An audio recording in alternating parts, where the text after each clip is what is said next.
សួស្តីបងប្អូនអរគ្នាថ្ងៃហ្នឹងគឺមកចែករំលែកបទពិសោធន៍បន្តិចបទពិសោធន៍ជាក់ស្ដែងណាមិនមែនជាការ research មិនមែនជាអីហ្នឹងទេហើយនិយាយហ្នឹងគឺនិយាយតាមបទពិសោធន៍ជាក់ស្ដែងអ្នកធ្វើការរោងចក្រអញ្ចឹងខ្ញុំជាមនុស្សម្នាក់ដែលធ្វើការនៅក្នុងវិស័យរោងចក្រនឹងដែរនៅពេលដែលយើងនិយាយដល់វិស័យការងាររោងចក្រគឺតែងតែមានមនុស្សជាច្រើនដែលគេគិតថាដែលគេគិតដល់ទៅពេលសួរថាធ្វើការនៅណាខ្ញុំឆ្លើយថាធ្វើនៅរោងចក្រគេដល់ណាតែគេគិតមកឡើងដូចគេអោតមកសួរមកយើងវិញធ្វើរោងចក្រហ្នឹងហើយធ្វើរោងចក្រហើយlikeដូចមានអារម្មណ៍ថាចម្លែកហ្មងអាហ្នឹងខ្ញុំនិយាយហ្នឹងគឺមនុស្សមួយចំនួនទេណា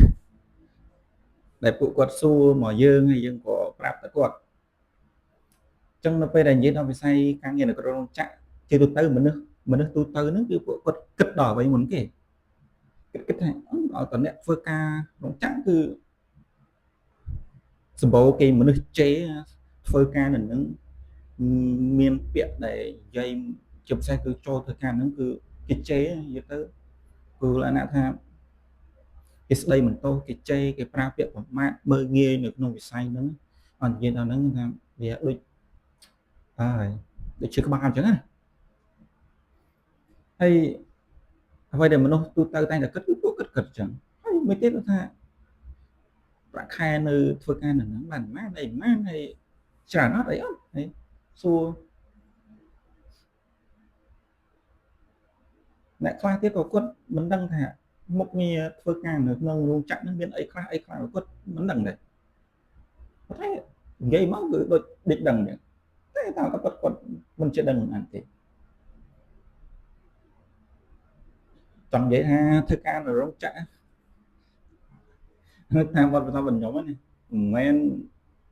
ចេះតែចូលបានទេវាទាមទារនៅចំណេះដឹងវាទាមទារនៅការយល់ដឹងដែរទៅលើ skill ទាំងអស់ហ្នឹងណា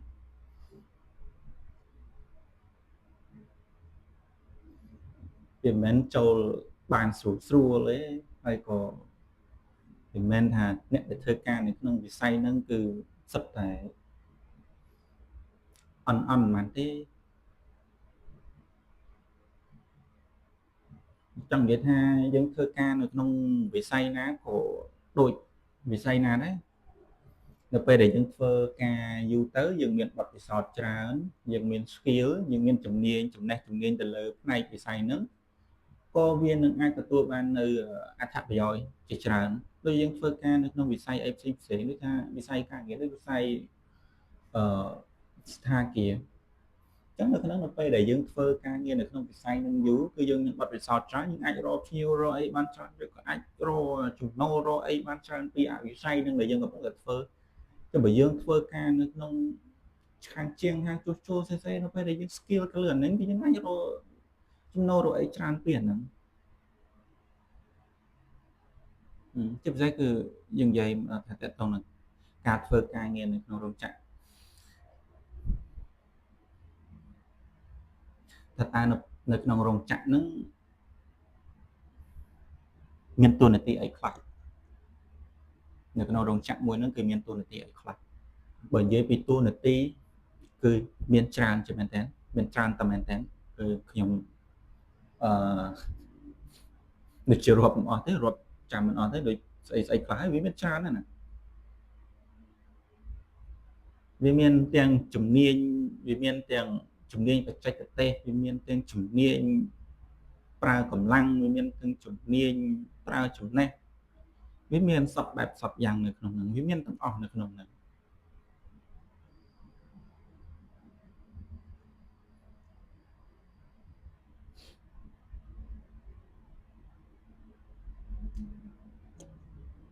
ហើយមួយទៀតនៅពេលដែលយើងចូលធ្វើការត្រូវចាំថា កន្លែងណាក៏ដូចកន្លែងណាដែរនៅពេលដែលយើងធ្វើទៅវាមានកំហុសតែងតែទទួលបាននៅការស្ដីបន្ទោសពីថ្នាក់លើហើយដូចបងអ្នកដេអីចឹងបងប្អូនអ្នកដេអីចឹងអាចថាត្រូវការស្ដីបន្ទោសពីប្រធានក្រុមពី supervisor តាម line តាមអីមួយប្រធាន supervisor ស្អីទៅគាត់ត្រូវមាត់ពីអ្នកថ្នាក់លើបន្តទៀតបន្តគ្នាអញ្ចឹងទៅហ្នឹងគឺការងារប៉ុន្តែក្នុងនាមយើងជាអ្នកធ្វើការឲ្យគេយើងធ្វើការឲ្យគេយើងធ្វើការយើងមកធ្វើការគឺដើម្បីមករកលុយដើម្បីមករកប្រាក់ចំណូលទៅផ្គត់ផ្គង់គ្រួសារខ្លួនឯងមកផ្គត់ផ្គង់ខ្លួនឯងធ្វើខ្លួនឯងនឹងមានចំពោះគ្រប់គ្រងការចាយវាប្រចាំថ្ងៃអញ្ចឹងណាហ្នឹងហើយអញ្ចឹងតកតងនឹងការស្ដីបន្ទោសការនិយាយបែបប្រមាថមើលងាយគ្នានៅក្នុងវិស័យការងារគឺខ្លួនខ្ញុំផ្ទាល់គឺខ្ញុំស្អប់ខ្ពើមឆុយម៉ែខ្ញុំនិយាយមែនតើណាអានេះខ្ញុំនិយាយស៊ីនរត់វាស្ដែងឯងបើយើងខុសត្រូវអីយើងហៅគ្នាមកណែនាំឲ្យនិយាយគ្នាស្រួលបួទៅប្រាប់ទៅថាអូនឯងការងារហ្នឹងខុសអូនឯងអាចធ្វើអញ្ចេះទេអូនឯងអត់យល់អត់អីអូនឯងស្រួលបងសិនអីបងអញ្ចឹងនិយាយប្រាប់គ្នាស្រួលណែនាំគ្នាឲ្យស្រួលបួទៅម្ដងទៅពីរដងទៅអ្នកខ្លះការងារគាត់ធ្វើថ្ងៃដំបូងឬក៏ជាការងារថ្មីបន្ទាប់គឺគាត់អត់ទាន់យល់ដឹងពីthe whole process នៅក្នុងការងារហ្នឹងទៅពេលខ្លះគាត់ក៏ make mistake ខ្លះនៅក្នុងហ្នឹងអញ្ចឹងក្នុងនាមយើងជាអ្នកដែលថ្នាក់លើគួរតែនិយាយណែនាំឲ្យស្រួលបួលទៅខ្ញុំស្អប់ទេអ្នកនិយាយណែនាំតែលក្ខណៈបែបណែនាំបែបមើលងាយជ្រិញឆុយម៉ាយហើយយើងមែនខ្ញុំអត់ចូលចិត្តទេហើយខ្ញុំក៏អត់គ្រប់គ្រងឲ្យមានវប្បធម៌បែបហ្នឹងនៅកន្លែងធ្វើការដែរយើងជាមនុស្សដូចគ្នាយើងធ្វើការយើងខុសត្រូវអីយើងនិយាយគ្នាស្រួលបួលទៅយើងចេះស្ដាប់ភាសាខ្មែរតើខ្មែរដូចគ្នាយើងនិយាយគ្នាស្រួលទៅហេតុផលចេះមួយទៅយើងមានលក្ខខណ្ឌការងារមួយគ្នាទៅបើយើងនៅតែ complete អាហ្នឹងមិនបានទៅតាមយើងថាការងារនោះគួរតែនៅបន្តទៀតឬក៏យើងនិយាយគ្នាច្បាស់លាស់មកគុំមកមកនិយាយពាក្យបែបប្រមាថមើលងាយហ្នឹងគឺមួយហ្នឹងគឺពិបាកទទួលយកអាហ្នឹងខ្ញុំអត់ដឹងអាហ្នឹងខ្ញុំប្រហែលជាបងប្អូនយើងក៏អ្នកដែលធ្វើការនៅក្នុងវិស័យហ្នឹងប្រហែលជាជួបប្រទេសច្រើនប៉ុន្តែក៏ត្រូវចាំថាធម្មតានៅកន្លែងការងារកន្លែងណាក៏វាដូចកន្លែងណាដែរវាតែងតែមានបញ្ហាហ្នឹងប៉ុន្តែក៏សូមកាត់បន្ថយកុំឲ្យវាច្រើនខាងពេកខ្ញុំបាក់ទួយកហ្នឹងហើយ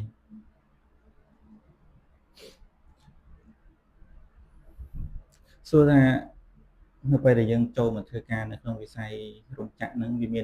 មានតួនាទីអីខ្លះនៅក្នុងដូចខ្ញុំនិយាយពីដើមអញ្ចឹងគឺមានតែច្រើន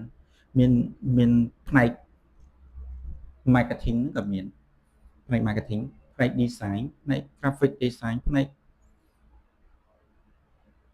pattern ផ្នែក technical ផ្នែក inspection ផ្នែក day ផ្នែកទិញអីវ៉ាន់ផ្នែកលក់អីវ៉ាន់ផ្នែកតាក់ទងមួយភ្ញៀវមានតែច្រើន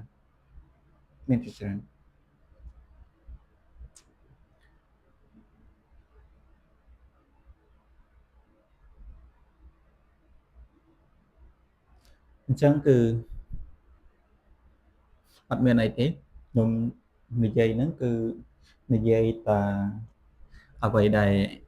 ខ្ញុំនឹកឃើញចង់និយាយអីគឺខ្ញុំចេញហ្នឹងអត់ខ្វល់គ្រាន់តែចែករំលែកនៅអ្វីដែលខ្ញុំចង់និយាយនៅអ្វីដែលខ្ញុំដឹងតែប៉ុណ្្នឹងហើយវាមានរឿងរ៉ាវជាច្រើននៅក្នុងហ្នឹង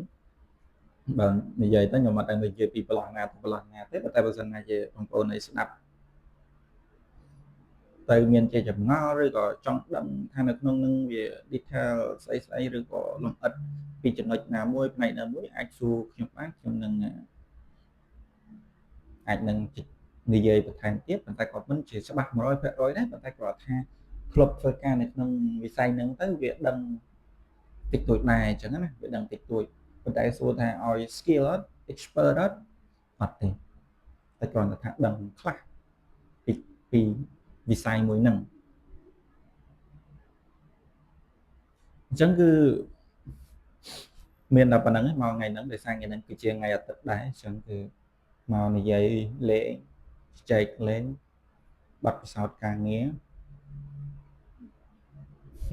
អូខេហ្នឹងហើយgoodbye